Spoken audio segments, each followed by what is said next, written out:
Many thanks indeed for staying with us here on Sokoni, where we take a critical analysis of what is happening in the economy right now, which is a very big issue. That is the food and the cost of maize flour. Do we diversify our plate? That is the question that is really coming to the fore. Even the economist is warning there is a looming food catastrophe is coming. And I just wanted to read a portion of it before we go to Patrick Obath and Bilokero as well on this.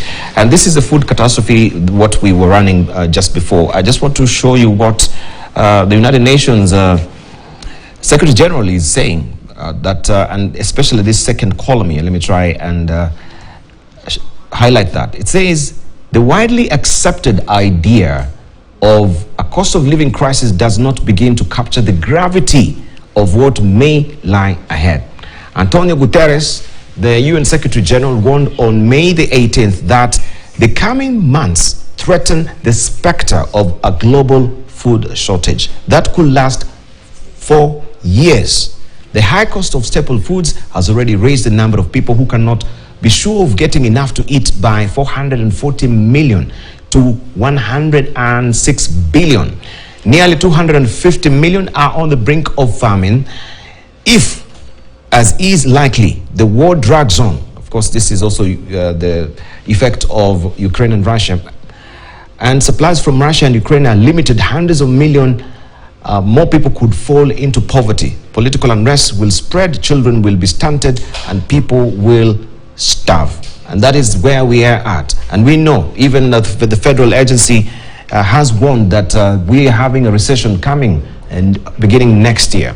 This is a time that we should be preparing. Let me just come to Bilokero and on this as we're finalizing, and also Patrick Obath. My question was really away from what we have right now, but on the issue still that is also affecting our plate, and that is oil. We've talked before here on the National Oil Corporation of Kenya being bailed out by a government, and this is a time that when they should be really coming to cushion Kenya. Now there is a good relief that we can see is coming from NOC, that we're going to get export of import of oil from Saudi Arabia into the country. What do you have to say about that? Because I know also you in the oil sector as well. I was, yes. I think it would be a good idea for government to government deal on import of petroleum. But I think the way the media is putting it, that is going to be a big relief. Maybe we should not overemphasize it in the sense that oil is a globally traded commodity with a spot price. I don't think there would be any government that would wake up and say, okay, I'm going to give you 30% off, for no reason, because we love Kenyans. I don't think that kind of a huge relief in terms of the price of oil that we are going to get at would arise from the NOC deal. So maybe some concession of sorts, which will give us some small margins, would be expected. But I think, frankly, the government, by trying to give that story, is trying to divert attention from the real issue. The real issue is that the huge level of taxes and levies on petroleum. This is where the challenge is. The government is being urged to reduce those levies and reduce those taxes so that petroleum can be a bit cheaper. And you do that by also reducing your own public expenditure on, to reduce your budget deficit and so forth. I think that is where the issue is. So trying to, tell Kenyans, oh, we are going to get a deal from Saudi Arabia. I will see, the proof of the pudding, it will be in the eating. We went through this when a few years ago, I think, Patrick, remember, NOC was given the same opportunity, and before the ship could land in Mombasa, there were all kinds of allegations that oil disappeared on the high seas. Sometimes we have had those government-to-government deals, Nigeria and other countries, and nobody knows what came out of it during the era of Kibaki also. So let me not be pessimistic, but to imagine that a government institution would deliver on a very competitively priced product into the market in a very efficient way would be something that in this country, given our circumstances, would be hard to sell. Let me leave it there. Thank you, thank you. And maybe unbeknownst to you, Bill Okero, the gentleman sitting next to you, Engineer Patrick Obathas, also is the chair of... I know. Oh, you do know. Right. Maybe it'll be in a better place to tell us where this oil disappeared. No, but that's not an issue in the high seas. Yeah, but critically, do you fly and agree with what Bill Okero is saying? Bill is absolutely right. The cost of crude or any product is a global issue. Buying a liter, buying 80,000 tons of premium, you go to the market, those people are also trying to make money. So we are not going to get all of a sudden a 30% reduction in the cost of fuel. The national oil company is obviously looking around to secure deals that will give us a slight advantage in terms of getting margins, and those margins can then be reduced a little bit, the margins that the company would make, and that will slightly reduce the cost of fuel. But primarily, the cost is looking at all those levies and taxes that are sitting in there. That is really what will make the big difference. If you talk about the margin that an oil company is making, it is 7 to 8 shillings, maximum 10. So an oil company can only influence that margin by not more than 3 or 4 shillings. If they choose to do so, national oil included, because we are here in the business to actually survive as a company. So yes, the national oil company is looking for deals that will give us a good margin, so we can pass part of that margin back, but do not expect a seismic shift in the cost of oil until the primary cost globally goes down. So let's just brace ourselves for hard times. The other thing is that the cost of the dollar in Kenya is changing, and that also is a big influencer of the cost of oil in this country. In fact, it is one of the biggest ones. If you're now looking at the exchange rate, I think it's at about 120 shillings to the 120 shillings to the dollar, right? From 100 shillings at the beginning of last year. That is a huge jump, and that is hitting the pockets of everybody in terms of the price of fuel. So let's be realistic. Yes, the national oil is doing its best, but you're not going to see a 30% drop in the price of fuel. No way. Are we likely to see any, not even 30%, but what percentage maybe? You can just give an name. What people are paying right now is, even a 2 shillings will really help. Even just 2 shillings. The costs are going to be looked at primarily in terms of the taxes and levies, and that is really where we can begin to drop the cost. Yeah, if you remove the subsidy in this country, we are going to pay the true cost of oil, which is 200 shillings a litre, right? So already that subsidy is giving us a great relief. But when it is removed, the only control that the oil companies have, including NOC, is not more than 8 shillings in that litre. That is all that they have control of. So all you can get is maybe 2-3 shillings maximum in terms of the reduction of price that is within the control of an oil company. The balance is all within the pricing formula that exists in the country. In agreement with what the government is trying to do right now, we had from the energy CS saying that we want to scrap the subsidy. Are you in agreement? The subsidy is not sustainable. That's the reality. The money has got to come from somewhere. And until the cost of government shrinks drastically, then you can talk about subsidies, right? And even the cost, the levies that are coming through that you're paying for, right? The inefficiencies within the whole the refund processes and so forth and so on means that the working capital requirements from the oil companies goes up, and that is a cost that is passed on to the onto the consumer. Some of the issues that were creating high prices of oil, like demurrage at the port and everything else, that has been reduced by the commissioning of the new berths, so that you're not having the delay on ships. But when you look at the overall logistics chain, there are still inefficiencies that will actually keep the price up. So I think there's a lot that needs to be discussed, not just statements that we'll do this and the cost will go down. There's a lot of interdependencies within the logistics chain that needs to be looked at in totality, so that we can lower the price of fuel in the country. Thank you. Thank you. Can I just release Patrick and Gituro Naina? Yeah. Before he goes. I've asked Patrick this question. Even the last time we were here, Patrick, you keep talking about the petrol companies, but we never seem to ever address the issue of taxes on the fuel, and that is where the devil is in that detail. How much of what is the cost of crude oil before it lands here, and how much of that do we increase the price of oil by? What's the percentage that government keeps? Because that's what these high prices actually is a self-defeating exercise, because high prices means high cost of production. High cost of production means less people are employed. It's a self-defeating exercise. It's about time the government lowered these taxes, returned the cost of fuel to where it should be, and encourage production. And right now, everybody is not. In light of that, also, Patrick, you also as a chair, what is the capacity of NOC in terms of strategic reserves? Because if we had reserves for ourselves right now, that will actually cushion the country as it is. Do you have the requisite capacity to have enough strategic crude oil reserve? As I said earlier on, the strategic reserve question in the world these days, you don't hold strategic reserves as a company. You create a trading hub. And we are in discussions, in fact, with various organizations, asking them to set up oil trading hubs in Kenya.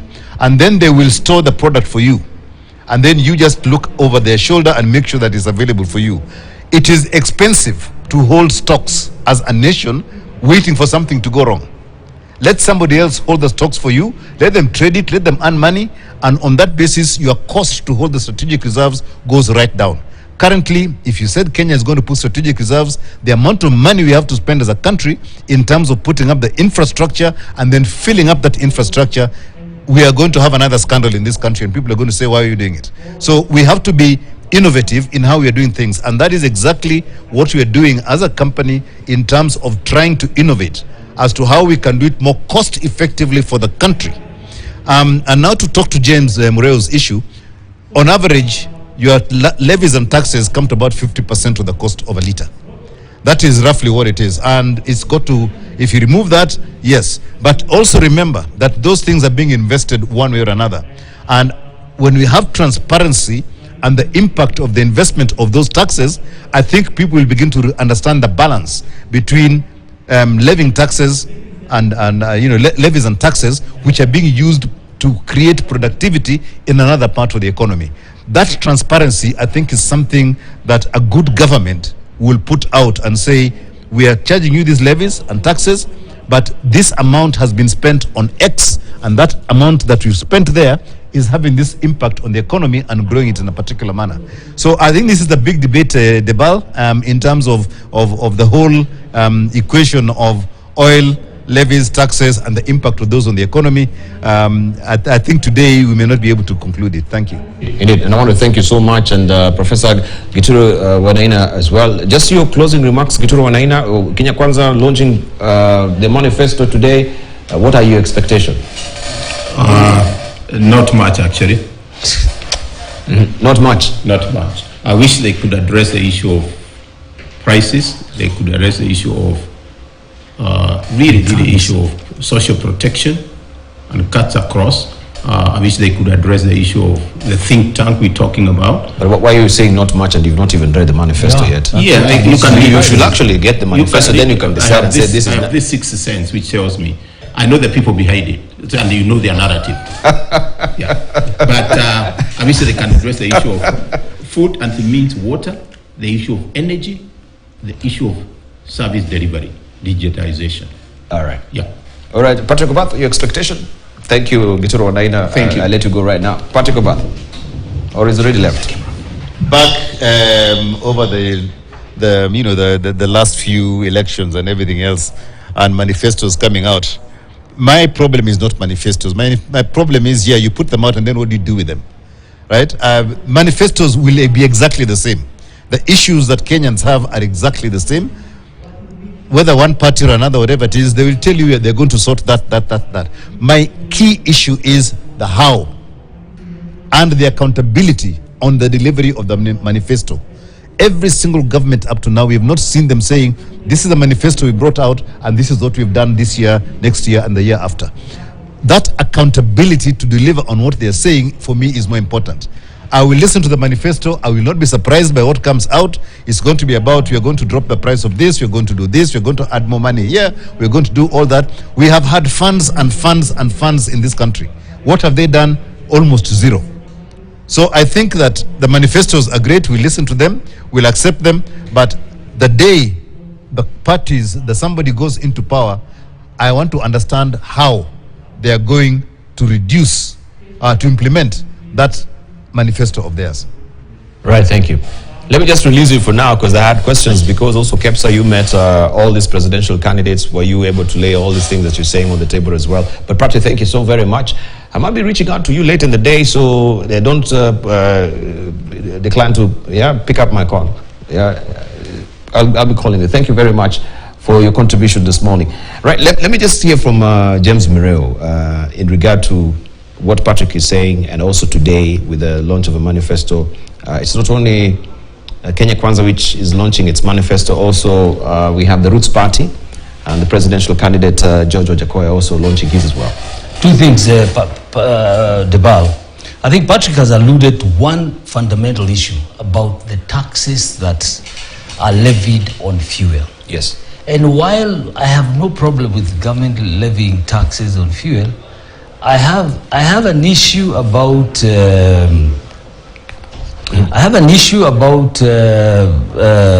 how that levy translates into better livelihood for the common mwananchi. For me, that is where the challenge is. That we cannot be able to say clearly why are we, or justify why we are charging 50% additional taxes, and then complaining that the cost of goods, the cost of living has gone up. I would rather we actually suspended some of the projects that we are going on with and make sure that life becomes affordable. As it is now, life is completely unaffordable for most people. It is very expensive now in this country. But coming back to the issue of what we expect of today's launches, I think we can only live with hope. And really that's the only thing that I will leave Kenyans with. That we hope that the people who are presenting themselves as potential leaders of this country, the presidential candidates, the governors of this country, everybody, this is a manifesto period. But whether those manifestos will be properly interpreted to mean or to bring, to deliver this service that is so desperately needed is a big question, and that's what we shall be watching. We'll listen to all of them. As a member of the KEPSA board, we have listened to the two presidential candidates, Raila Odinga, Right Honorable Raila Odinga, and Deputy President William Ruto. They all seem to paint a very rosy, nice picture. Nobody promises that things will be where they are today. So really for me is, are they really going to be true to what they are saying? Are they going to be true to their calling for leadership? Because, Debal, it's not just about running for this big office. There are responsibilities that go with this big office. And really, unless you are very, very bad to this country, you cannot fight for that position and then put Kenyans in the situation that we are in right now, which is very desperate. People need food on the table, something that's very basic and fundamental. Right. Yeah. So let me hear from Prof before I ask the question. Yeah, let me comment on the issue of fuel. Yes. If the government taxes and levies is taking 50%, you saw what Biden did last, I think it was 2 weeks ago. Yes, yes. He decided he's going to lower the taxes that they impose on the fuel, and that's had a direct impact on the price. Almost immediately. Yes. So if I'm paying 160 today, 80 shillings of that is going towards government taxes and levies. So immediately, once that happens, we should be able to see an impact in the prices of oil. So, and that's one thing that I'm not seeing even in the presidential debates, the issue of taxation. Because this country, we know we are overtaxed and sometimes overrepresented. And those two don't go very well because they're very costly. So if we are to deal with the issue of taxation and see where we can be able to give the mwananchi at least a little break on the taxes, we can have an immediate impact on that, because that's real, it's real terms. Now, as far as the manifestos are concerned, I would say two things are missing in the manifestos, and I've looked at the list that these guys are going to be talking about. The issue of taxation has not featured anywhere in the presidential debates. We need to figure out where do we give the Mwananchi a break? But we yet to have the consummate presidential debate. If all the participants who were expected will appear as well. If it takes place, because I know Kenya Kwanza say they don't want to be part of the presidential debate. So in his absence, I don't know how many of substantive issues can be discussed. The other issue is inefficiencies in government, and that's what we've been saying. The inefficiencies that are inherent in government that are driven by sometimes very deliberate actions in order to promote corruption and other things. And that's what we call about the structural integrity of running an institution. Once you attack that, you have opportunities to do other things as well. The other things that we have not seen, and I'm hoping to be able to see, is the issue of power. Power is very expensive in this country. The power subsector in this country affects everything that we do, including manufacturing, and we have companies like Coca-Cola and others changing to go to. I think I've lost your mic there. Yeah. I've lost your mic, so yeah, I'll try and sort it out. Don't worry. Okay. But let me just cross over to Bill Okero as well. With this particular issue of the manifesto, what is your big expectation today, or like Gituro, not much? And he's not ready yet. No, I think I expect Kenya Kwanza to expound on the issue of the bottom up. To expound on the issue of the bottom up. Yes, I mean, they have been telling us that they are going to change the way things are done in terms of the economy. And so we have not seen anything substantive really to date on exactly how they intend to do those things. So what we expect is the details from their manifesto of how they expect to change the way things are done, particularly in terms of the bottom up, and when they say we are going to give 100 billion to farmers and mamambogas and things, how they intend to do that and how that would reverse the fortunes of how they would create the employment for the youth. And so, it's easy to stand in a rally to say, I'm going to do this, I'm going to do that, but in the manifesto, you need to give clearly a matrix of how you expect the timelines and everything. And we want to see how that would be impacted, because every action you take has an impact in terms of the revenues that are required to implement. If you say, I'm going to spend this amount of money, where are you going to source it from? Are you going to reduce the taxes, as Maria has said, or what are you going to do? If you reduce the taxes, what are you going to do with the debt payment? So for me, really, the most fundamental thing is, unless someone commits to reducing the public expenditure, there is no way they can address the issue of debt, and there is no way they can address the issue of more resources going out to all these sectors that they're talking about. Because the only way you can create more resources is by reducing some of the expenditures in government. And you cannot do anything much more in terms of revenue. The economy is not performing. Thank you. And I just want to bring to your attention, because I know you don't have a copy of the Business Daily, even as we're winding up. The Business Daily is holding this particular splash today. The Treasury is shunning a law that sets to control goods prices. Treasury shuns law set to control goods prices. That is we have on the front page of the Business Daily today. And they're saying restricting prices is in the old times and against, if my director may just pick up this, restricting prices is in the old times and goes against spirit of competitive economy, says Treasury PS, that is Muya there. You want to comment on this before, as we're winding up as well, and get your headline thoughts, all of you? Well, they are already controlling prices, I'll tell you. Of course, for in a liberalized economy, you don't need to set prices. You want to encourage the investors to be competitive in their whatever. But I think we have seen in petroleum the prices are controlled by the government. In the forex market today, the price is controlled by the government. That's why we have problems with forex. And the government is setting limits on what you can sell the dollar in the banks. I think what we are saying is that there are certain essential commodities where the government needs to give a guideline, at least on the price. Critical foods, and it happens in many countries, all the way from Egypt to many of the countries in Africa, where the population is largely vulnerable, especially on staple products like maize. You need to find a way, and these prices are set when you take into consideration, some sort of a subsidy by government or some sort of support by government. Otherwise, you cannot just wake up and agree that says we are limiting. You cannot sell a packet of maize at more than 200 shillings. I mean, there's a cost of production, and if you are not going to address the factors, that go into production, you cannot then expect to find those packets on the shelves. There will be no, the millers will not find it competitive to produce it. So I think it's the government is avoiding this thing for one reason. This government is broke. There's no money. Every penny that you collect, you have to pay almost 60-70% of it in debt repayment. So what you're left with is what you're going to use for consumption, for running government, recurring expenditure. So what the government is saying is we have no penny to spare. So they're running away from all these things, because when you introduce price, then ultimately you have to, you know, complement in some areas and provide some sort of subsidy. Thank you. This is what the government is avoiding. Thank you. All right, you headline thoughts, James Brown. Thank you very much. And I like what Biro is saying about liberalizing prices. I think we have seen the cost of EPRA controlling prices that has been upward all along. But for me, I think just going by what we expected today, there are three things that I want to quickly put on the table. One is operationalizing these manifestos, all of them. There must be a clear matrix of how they are going to achieve this.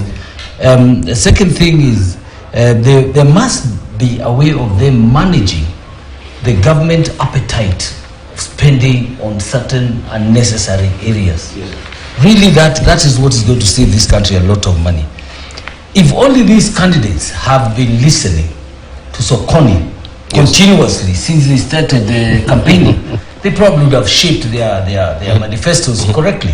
We speak a lot of things here in this program that should actually inform these candidates, and they can feel we are talking on behalf of a lot of people in this country that are paying through this process. So for them, really, the challenge I have with all the presidential candidates is the taste of the pudding is in eating it. We want to eat their manifestos and, so to speak, give us what they have promised. The rallies have been vibrant. They have made all these promises. Are they going to deliver to their promises? That is what we are watching. And I warn the presidential candidates and those candidates who are running for any other office that Wananchi have reached the edge of the cliff. If they play around with Wananchi, then there's going to be a lot of problems. Thank you. Really, that's my parting shot. Thank you. Thank you. Your parting shots, Professor. Yeah. I mean, for me, as well as what my brother and Bill has said, is really the operationalization of the manifestos. Where is this money going to come from? That's one. Number two, how do you make sure this money goes to where it is intended to go? And this is why I advocate, and I've said this several times, the establishment of a small business administration like we have in the US, where any of this money that is given to these individuals or this group of people it goes to a small business administration where there is coaching, there is education, there is they write business plans, there are issues to work with banks and all those things that have to do with running a business. Otherwise, if we segment small groups of individuals and throw money at them, we have seen what has happened in all the funds that we have. We have the youth fund, the women fund, all these other funds that have happened over the last 10 or 15 years or so, but we have not really seen the impact. And therefore, if we are to rationalize all these promises we're making to everybody and have a small business administration, probably run from the office of the president, that directs this money to the intended use, then we start to see what the manifestos are all about, and they start to bear fruits directly to the individuals and to the community. Right, thank you. Bill Okero, your headline thoughts, please. Yeah, I am a bit optimistic. You know, I think the political parties are cognizant of the challenges that this country faces today. And they know that, I mean, coming in from August 9th, it's going to be tough to rule this country.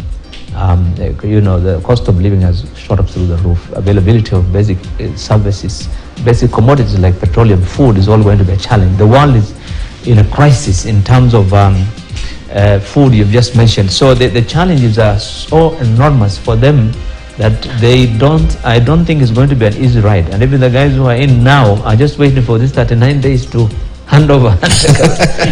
and so I think for anyone to expect that it's going to be an easy ride for them from August 9th is going to be a tall order. I'm telling you, the government is defaulting on loans. Thank you. Already on some of the basic loans, and these guys have to really find money to balance their books. Thank you. They're coming. Thank you. Pilokero, businessman and politician, also the former chair of the Finance Committee in the Senate and the Senator of Mandela. Thank you for coming through. Also, we want to thank you, Professor Dominic Mwenja. Thank you for coming through this morning as well. We really do appreciate, who is the chair of the CBK Pension Fund. We want to thank you as well, James Murrell, who is the chair of Micro and Small Enterprise Authority, that is MSEA. Thank you for your contribution as well. In absentia, I want to thank also Patrick Obath. Engineer Patrick Obath is the chair of KEPSA Foundation and also the chair of the Kenya School of Government. That is Professor Geturo Owana, in a very cogent discussion here on matters economy. And as always, a treat, guys, having you most of the Thursdays here on Sokoni. Thank you for your valued company. Don't go away. There's a riveting also discussion that is going on right now on the Spice FM. That is with Justice Isaac Ololamola and the entire team in the Situation Room. Thank